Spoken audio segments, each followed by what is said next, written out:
Do I have a doozy for you today? I found someone who got arrested outside of a military installation while filming, and I couldn't help but make a video on it because it's a very interesting video. It's at least 83 minutes in a two-part series that was posted by Johnny 50, who is a First Amendment auditor. I just had to break it down for you guys. So, let's begin.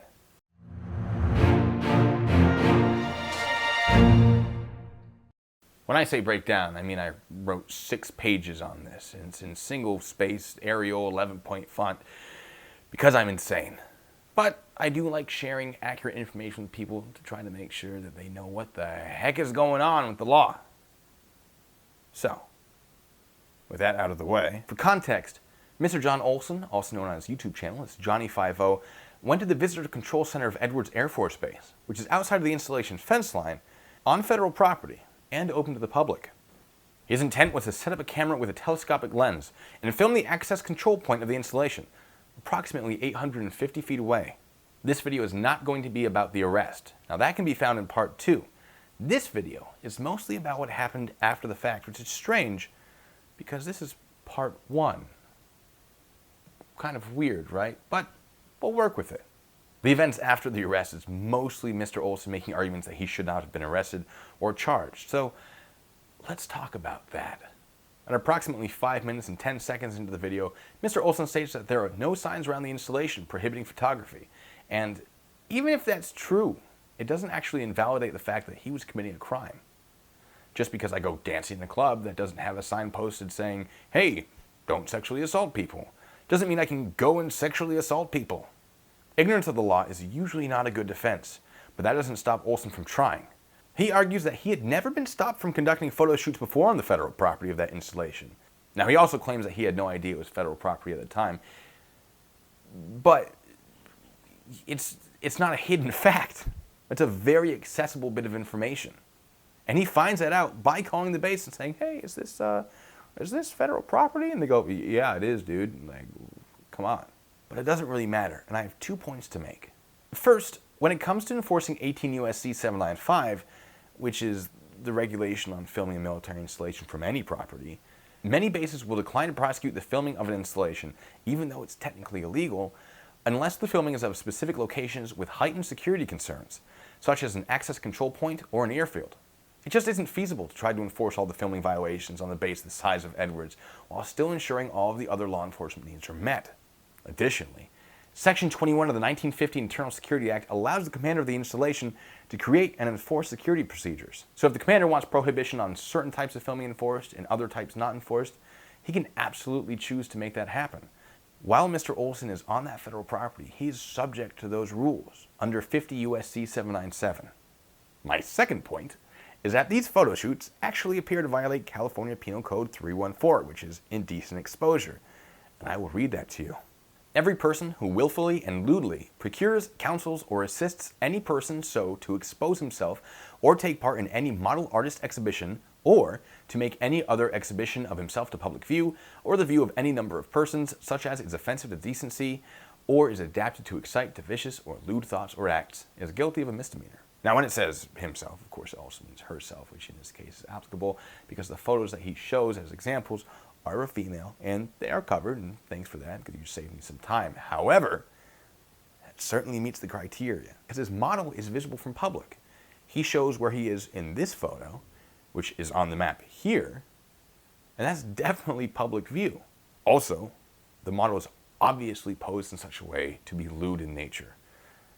The problem is, he took these between 2005 and 2013, so the statute of limitations, I'm sure, is up. I'm thinking that using that as an example, it's probably not the best defense as to why his filming wasn't a violation of any security concern because no one stopped him. He's basically saying, I broke a law this time and no one cared then. On the other hand, it would certainly help indicate Olson does not have a firm grasp on the law. So if he wanted to use ignorance of the law as an excuse, this is a great example because he clearly has no idea. At 12:25 of part 1, Mr. Olson is in the middle of a phone call with a representative of the base, discussing what is legal for filming. While the representative is telling him that they don't allow filming onto the base, Olson overlays the audio of that phone call with footage that appears to be the inside of a military plane on what appears to be an event on Edwards Air Force Base that was open to the public. He also had text over that saying, "But we highly encourage photographing the inside of our transports." Now, first, I'm pretty sure that event was an air show that was open to the public, and only a very small section of the base is open to the public. They're definitely not uncommon on larger military installations. There is heightened security, but people are usually allowed to film the military displays that are set up. Nothing classified is kept in these displays for the public to film, and no security procedures, like those that would be found at the entrance of a military installation, are being conducted in a manner that might give crucial information to security threats. During the phone call, Olson asked some good questions about who can film and why certain filming is allowed and why certain filming isn't during these events. And the representative only has a general knowledge of the filming procedures, which isn't surprising, since he probably isn't the person in charge of making the rules of filming during these events. If you ever think the person you're talking to doesn't have all the information, ask if they can put you in contact with someone who does. The rest of part 1 is footage of the gate, which is also a violation of 18 U.S.C. 797. 18 U.S.C. 797 says that you can't publish photography that you've taken of a military installation. And film is photography, just a lot of photography per second. I'm not going to show you that because I'm not trying to break the law, but I will play you the audio, which is pretty fantastic, of a caller who calls, I believe, the desk sergeant of the security forces. Keep in mind, Mr. Olson was live streaming this, so there are a lot of people watching, and I believe the call comes from one of them. It's not important, doesn't really matter. Let's get to the actual call. The First Amendment, also, there are 2 DHS memos, one of 2010 and one here recently of 2018, that say specifically that what those 2 gentlemen did is a constitutional protected activity, okay? If there are cameras or certain things that you guys don't want to be viewed, then have them blocked out. Have countermeasures so that we, the public, cannot view them. ISIS is always looking at our security measures, trying to find our vulnerabilities. So that's why they had made contact with those individuals. Now, if they were pointing their cameras at the plane, there would have been no problem. Sir, you're wrong. Sir, I am going to rally the troops. We're going to come in droves to Edwards Air Force Base by the hundreds of thousands. We're all going to do that, okay? You guys are wrong. You guys need to contact your legal staff. You guys are incorrect. The caller states that while outside of the base's fence line, although while still on the federal property, the First Amendment of the Constitution allows a person to film anything. This is not true. Photography, as protected under the freedom of press, is still considered to be subject to reasonable restrictions. So guess what's a reasonable restriction? Military installation, especially when there's an entire 18 U.S.C. code on it. If you want to know why that's reasonable, you can check out my video on it, discussing why you can or cannot film a military installation. But that's neither here nor there. If you want to check it out, feel free. I got to keep moving on. The caller also references the almost identical 2010 and 2018 Department of Homeland Security memos, which give guidance on allowing the filming of the exterior of federal buildings. Those memos don't apply to military installations for 2 reasons. 1, the military doesn't fall under the Department of Homeland Security. It falls under the Department of Defense. And 2, both memos contain a very important sentence, which I will quote for you. There are currently no general security regulations prohibiting exterior photography of any federally owned or leased building. Jowls! Anyway, here's the thing though.